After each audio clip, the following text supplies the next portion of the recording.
Our second insight, after getting in the Cruze Diesel and dicing through city traffic before hopping on the highway, was an affirmation of Chevy's grease-burning power plant.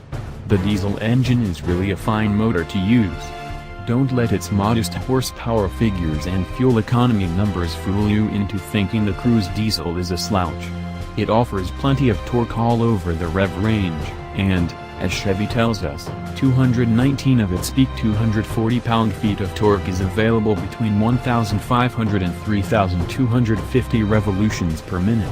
Taking off from a stop, it's quick. Downshifting to pass a semi on the highway, it perks up nicely.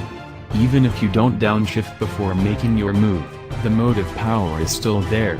It's kind of a great, foolproof, quiet power plant that feels more useful than something of such diminutive displacement deserves. Putting miles on it in order to seek those real-world mileage numbers would be an enjoyable task. In the city, the suspension does a fine job of soaking up the imperfections of the road, and keeping the thumps and bumps out of the cabin both in the tactile and oral senses. That's especially nice here in Chevy's home state of Michigan, where, in spring especially, many of our roads are either pocked and crumbling or hastily patched. Above city speeds, though, the suspension bounds over imperfections, especially when the weight is shifted to one side of the vehicle or the other in a corner. On certain freeway on-ramps, it feels like driving a boat over waves, so those who are prone to motion sickness might want to take it easy in the curves. Overall, though, most owners are going to be happy with the amount of comfort this suspension offers, especially on normal, well-maintained roads, and especially at cruise prices. The steering has a little play on center, but doesn't feel totally dead. It's not the crispest handler, but the weight of the steering builds up nicely as you tuck it into a corner, giving a good sense that you're holding on to something and pulling it where you want to go. The Cruze places itself where you expect it in response to your inputs, too, and offers a good amount of confidence. Tie a couple corners together, and this steed starts to feel a little wild.